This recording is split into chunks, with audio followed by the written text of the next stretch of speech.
Ya, Assalamualaikum Sobat Football United. Ringan amatiran ala gue, ada beberapa update yang ingin gue sampaikan di video kali ini. Ada hubungannya dengan situasi bursa transfer ya, yang sudah selesai. Juga situasi di Manchester United, utamanya di lini tengah, seperti sempat dibahas juga terkait dengan pertandingan menghadapi Liverpool ya, bagaimana lini tengah Manchester United ini diekspos oleh Liverpool. Ini juga menunjukkan bahwa lini tengah Manchester United ini masih memiliki kelemahan yang cukup besar. Kedatangan Ugarte ternyata masih belum bisa langsung diandalkan ya, karena memang Ugarte ini dinilai belum siap, walaupun pemain ini memiliki potensi yang besar, memiliki skill teknis juga yang mungkin dibutuhkan oleh Manchester United, utamanya di lini tengah. Tapi faktanya dia tidak memiliki persiapan untuk musim ini dengan situasi yang ideal. Ketika di PSG tidak mengikuti dengan baik menurut gue ya, dengan ideal situasi preseasonnya, dan bahkan tidak ikut di pertandingan-pertandingan awal oleh PSG. Ini menunjukkan bahwa memang dia, ya menurut gue, belum siap. Dan menurut Erik ten Hag akan membutuhkan beberapa waktu untuk membawa Ugarte ini siap untuk diturunkan. Nah, terkait dengan situasi lini tengah tersebut, Casemiro ya, ini ada beberapa informasi yang gue dapatkan. Casemiro banyak dinilai menjadi biang utama kekalahan Manchester United menghadapi Liverpool. Andy Mitten di salah satu podcastnya mengatakan bahwa Casemiro ini tidak happy dengan taktik dari musim yang lalu. Dia merasa bahwa taktiknya ini tidak membantu dirinya dan justru membuka kelemahannya.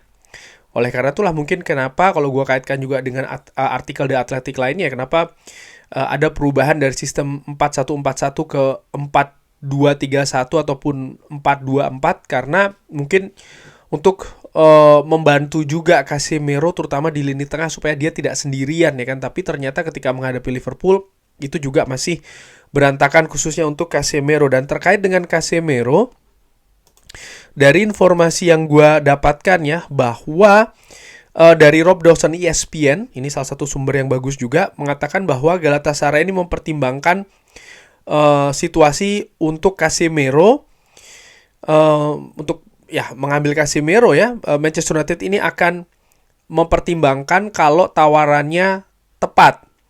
Tapi peminjaman ini ya sepertinya masih akan dipertimbangkan oleh Manchester United kalau ada situasi terkait dengan gaji dari Casemiro ya. Karena Manchester United tampaknya memang kalau seandainya memang peminjaman, maka ya gaji diharapkan bisa ditanggung seutuhnya atau paling tidak sebagian besar oleh Galatasaray. Dan dari sumber lainnya pun disebutkan dari MUFC MPB bahwa dari sumber reporter ataupun juga jurnalis dari Turki mengatakan bahwa Galatasaray ini sedang dalam perbincangan dengan Manchester United untuk meminjam Casemiro untuk 1 tahun. Oke, itu terkait dengan lini tengah. Ada informasi lainnya, yaitu adalah situasi dengan Christian Eriksen. Fabrizio Romano mengatakan bahwa Real Betis ini sebenarnya sempat mendekati Manchester United terkait dengan Christian Eriksen di menit-menit terakhir ya, di deadline day, tapi tidak ada kesepakatan di sana dari sisi pemain dan juga dari sisi klub. Tapi Real Betis ini mencoba, akhirnya batal kesepakatan tersebut. Christian Eriksen tetap stay di Manchester United. Tidak ada tawaran secara formal juga dari Ajax ke Manchester United, walaupun ada beberapa rumor yang menghubungkan hal tersebut. Oke, ini disimpan dulu.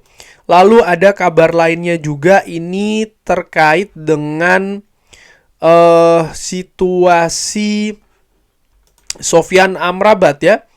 Dikabarkan bahwa sebenarnya Manchester United atau Erik ten Hag ini menginginkan Sofyan Amrabat kembali ke Manchester United musim ini. Wow, ini kabar yang besar menurut gue ya, bahwa Erik ten Hag ini menginginkan Sofyan Amrabat kembali ke Manchester United musim ini.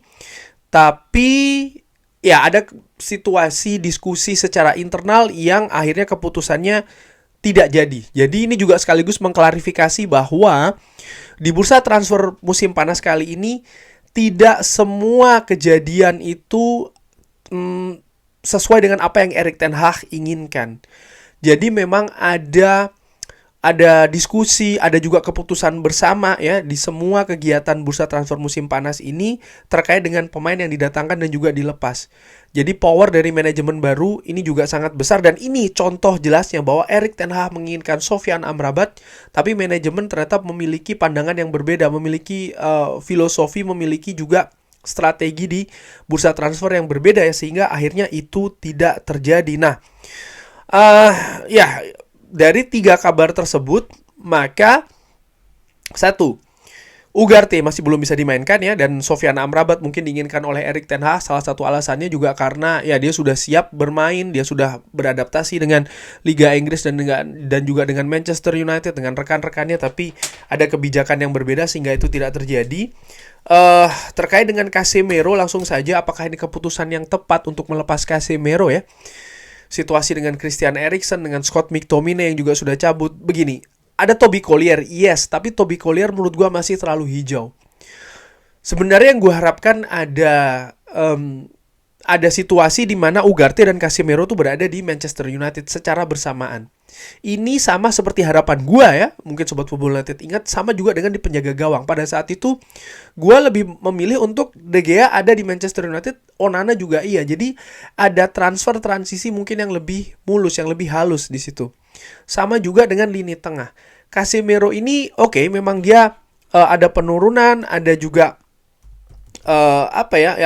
kritik yang besar. Mungkin juga sistem permainan yang dianggap masih belum bisa mendukung dia secara penuh. Fakta juga bahwa Casemiro ini kontraknya akan sampai bulan Juni 2025.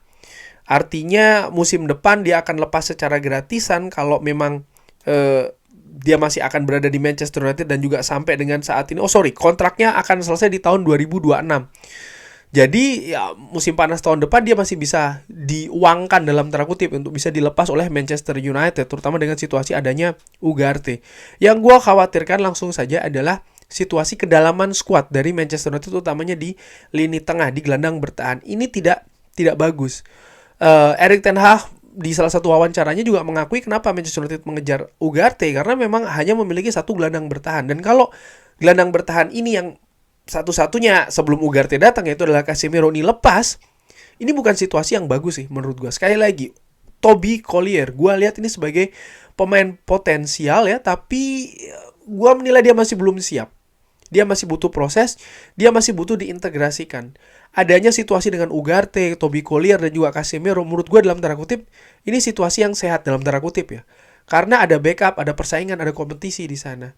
Dan ya, gue pasti juga berpikir bahwa saat ini tekanan ini besar bagi Casemiro, tapi disinilah fungsi dari tim kepelatihan dan juga manajemen. Bagaimana mereka bisa meyakinkan Casemiro, memberikan support bahwa dia bagaimanapun juga tetap menjadi bagian dari skuad Manchester United. Gue sendiri juga secara dengan amatiran di video sebelumnya memiliki kritik yang besar ya, bahkan menurut gue Casemiro ini sudah habis, apalagi dengan kedatangan Ugarte. Tapi ini bukan dengan serta-merta ya, Ugarte datang, Casemiro selesai, kayak segampang itu. Gue tidak menilai, nggak gitu juga gitu loh. Karena apa? Kompetisi ini panjang, kompetisi ini ya ada dinamikanya naik turun, ada cedera, ada absen, ada international break, ada akumulasi segala macam. Dan salah satu pelajaran besar dari musim lalu adalah kedalaman skuad.